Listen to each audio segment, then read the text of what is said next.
세상에서 제일 예쁘다는 5월의 신부가 될 뻔했던 결혼을 앞두고 있던 여자입니다. 결혼 준비 앞두고 10월드는 없을 것 같이 잘해주던 예비 시부모님과 예비 신랑의 변해버린 모습에 파혼을 결심하게 되었어요. 저는 올해 30살이고 전문대를 졸업하긴 했지만 한 분야에서 20살부터 일해오며 경력과 능력 인정받으며 회사 생활하고 있습니다. 꼭 결혼 자금으로 써야겠다 하고 모아둔 돈은 아니지만 처음 일 시작하면서 열심히 모아오니 저금으로 8천 정도 가지고 있습니다. 그 정도 저금하면서도 집에 손 벌린 적 한 번도 없었고 오히려 제가 번 돈으로 부모님 용돈도 드리고 하고 있습니다. 지금은 아니지만 저와 결혼할 뻔했던 예비신랑. 이제는 예비신랑이 아니네요. 아무튼 그 사람은 저보다 2살이 많았고 나름 좋은 학교로 유명한 4년제 대학 나와서 중견기업에 취직해 일하고 있습니다. 저는 개인적으로 결혼 준비가 거의 끝난 거나 마찬가지라 생각했기 때문에 그 사람하고 결혼 이야기 오고 가기 시작하면서 저는 준비할 게 없는데 오빠는 어떠냐고 물어봤어요.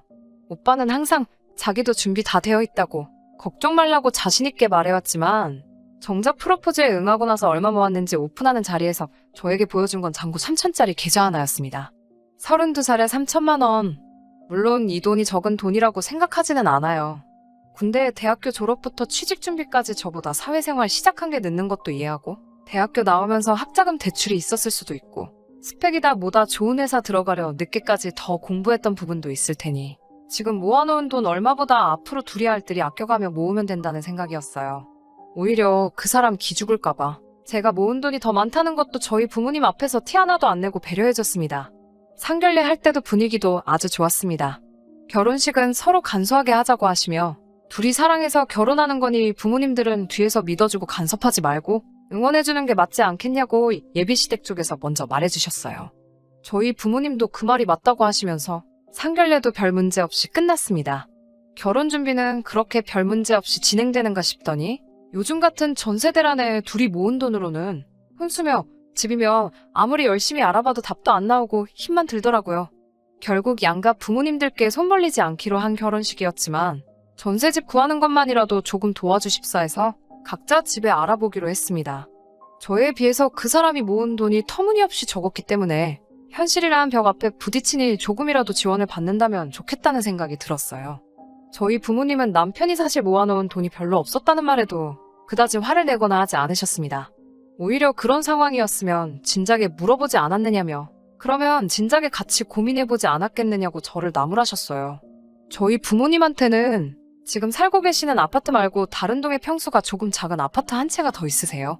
전세를 주고 있던 아파트였는데 저희 결혼할 때 맞춰서 그 집을 비워줄 테니 일단 그 집에 들어가서 살면서 돈을 더 모아. 그 후에 이사를 가는 게 어떻겠냐고 하시더라고요. 부모님이 선뜻 그 집에서 살 수 있게 해주신다는 말에 놀랐어요. 왜냐하면 그 집은 저희 오빠가 결혼할 때 주시려고 하던 아파트였거든요. 오빠도 결혼하려면 그 집이 있어야 결혼 준비할 때 면이라도 설 텐데 오빠도 당장 결혼할 생각도 없다고 하니 그때까지라도 저희 보고 몇 년 동안 그 집에서 살면서 돈을 모으라고 하네요. 그 말에 염치 없는 건 둘째치고 너무 감사하고 기분이 좋았습니다. 집 문제가 이렇게 해결되는 건가 싶어 한시름 놓게 되었으니까요. 그 기쁜 소식을 그 사람에게 곧바로 전화로 전해주려고 하다가 그 사람도 예비시댁에 물어보기로 한 게 있으니 다음날 만나서 이야기해보기로 하고 연락을 따로 하지 않았습니다. 다음날 그 사람을 만나 물어봤어요. 오빠 쪽 부모님은 따로 무슨 말씀 없으셨냐고요. 그 사람은 조금 쭈뼛대면서 왜 이제 와서 그러냐는 말을 들었다며 시댁 쪽에서는 더 도와줄 수 없다는 대답을 들었다고 하네요. 제가 모은 돈도 더 많은 상황에 저희 부모님께서 집 문제까지 어느 정도 해결해 주신 상황인데 단돈 1,000만 원 정도라도 도와주실 걸 기대했어서 그런지 기분은 썩 좋지 않았습니다.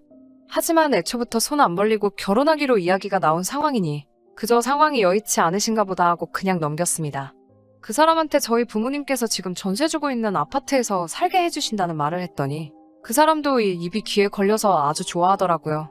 집 문제가 해결되고 다른 결혼 준비를 하게 되면서 언젠가부터 그 사람 입에서 저희가 살게 될 아파트 시세라든지 생략하기로 했던 예단이니 뭐니 그런 단어들이 나오기 시작했습니다.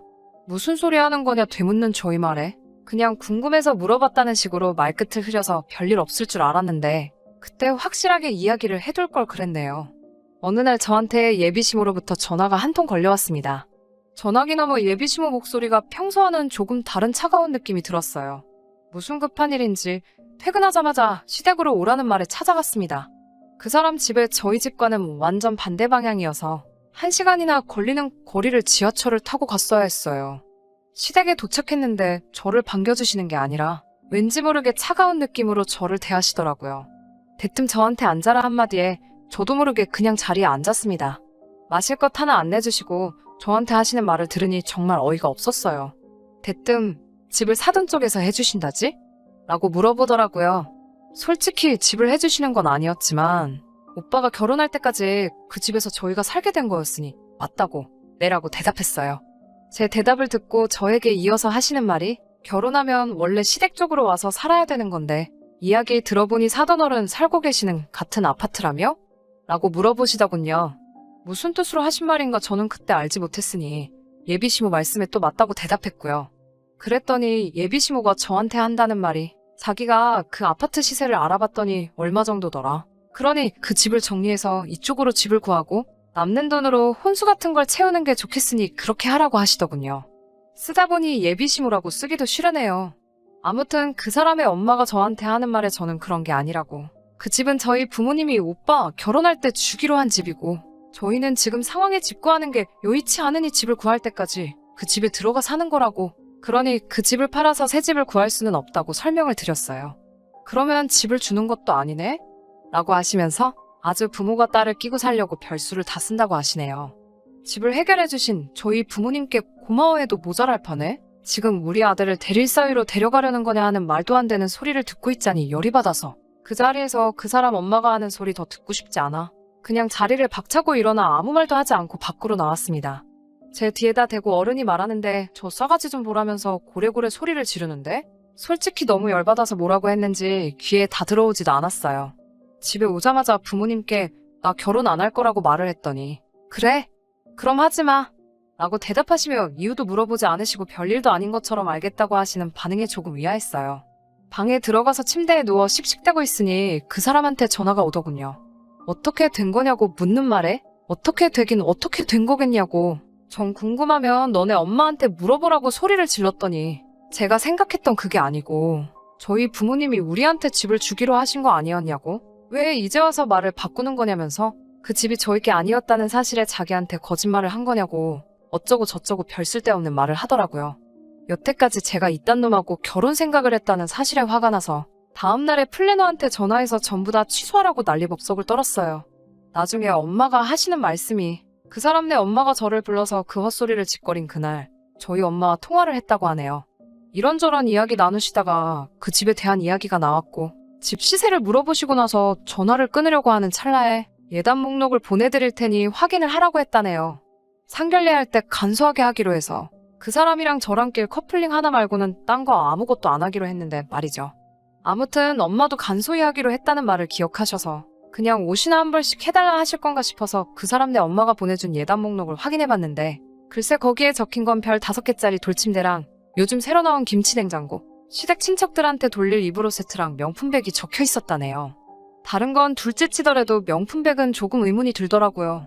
결혼 전에 연애하면서 그 사람 엄마를 몇 번이나 만나본 자리에서도 명품백 같은 건 가져나온 적 한 번도 없었고 관심도 없어 보였는데 정확하게 브랜드랑 모델 이름에 색상까지 적혀있는 꼬라지를 보니 그 사람한테 결혼한 누나가 한 명 있다는 게 문득 생각이 나더군요.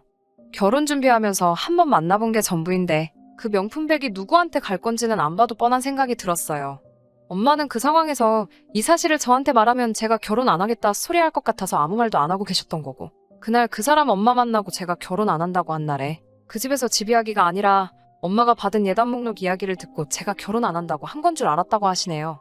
그래서 엄마랑 이 말 저 말 나누던 끝에 그 사람 쪽에서 집을 팔아서 시댁 근처에 신혼집을 구하란 말을 했다고 했더니 엄마도 그 집 사람들 아주 상종 못할 사람들이라면서 그럴 일은 절대 없을 거라고 딱 잘라 말하셨어요. 청첩장 돌리기 전에 파혼하게 돼서 그거 하나만큼은 정말 다행이라고 생각하는데 아무리 생각해봐도 도무지 분이 풀리지가 않네요. 어떻게 한 방 먹여줄 방법이 없을까요? 후기입니다. 사연 보내드리고 바로 며칠 뒤에 그 사람한테 미안하다고 한 번만 만나자고 연락이 왔어요. 2번 다시 상종할 생각 없었는데 자꾸 얼굴 보고 이야기하자는 말에 무슨 소리 하려는가 한번 드러나 보려고 약속을 잡았어요. 혹시 모를 상황을 대비해서 저희 오빠한테 같이 가달라고 부탁을 했어요. 약속한 장소에 나가니 카페 통유리 너머로 그 사람하고 누군가 한 명이 더 있는 게 보이더라고요. 가까이 가서 자세히 들여다보니 그 자리에 지네 엄마를 데리고 왔더라고요. 뭔 생각으로 지네 엄마까지 데려왔나 싶어서 그 자리에서 카페로 바로 들어가지 않고 전화를 걸었어요. 전화로 혼자 올 것이지 왜 엄마랑 같이 나왔냐고 하니까 그 사람 엄마가 저한테 사과를 하러 왔다고 하네요.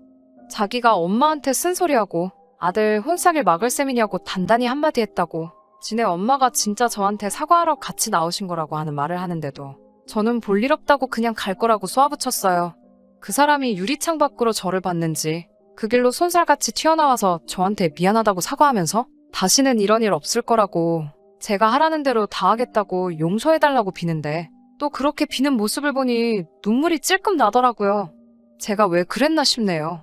그렇게까지 비는 모습을 보니 여태 만나온 정 때문에 그랬나? 마음이 좀 흔들렸나 봐요. 결국 그 사람하고 같이 카페 안으로 들어가게 되었어요. 하지만 그 사람 엄마를 보니 별로 이야기하고 싶지도 않아서 인사도 안 하고 자리에 앉았어요. 예비 시모가 그 사람 보고 자리 좀 비켜달라고 하는데 그 사람이 싫다고 그냥 자기 있는 데서 말하라 하는데도 너 있으면 사과 안 할 거라고 막무가내로 우기더군요. 그때까지만 해도 아들 보는 앞에서 며느리들 여자한테 사과하려니 자존심이 상하나 보다 싶었습니다.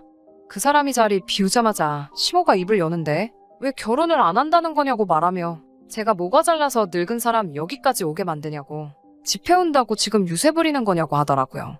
집 때문에 우리 아들 그 집에서 당할 대우 생각해보면 제가 집 같은 거 해올 필요 없으니 시댁집 들어와서 살고 시모가 저희 엄마한테 보내준 예단에다가 시댁 혼수를 다 해오라고 하더라고요. 카페 들어오는 내내 그래도 어른인데 저한테 미안하다 사과해오면 어떻게 대답해야 하는가 생각해뒀던 멘트 하나 생각나지를 않고 불과 몇 분 전까지만 해도 남자친구 사과에 마음이 흔들렸던 제가 다 바보 같더라고요. 지금 뭔가 착각하신 모양인데 이 자리채가 다시 잘해보겠다고 나온 것도 아니고 거지 같은 집구석하고 더 이상 얽히기 싫어서 확실히 하려고 나온 자리예요.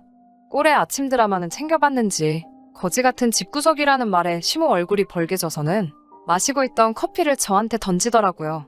저도 아끼는 옷에 커피까지 뒤집었으니 눈앞에 보이는 게 없어졌어요.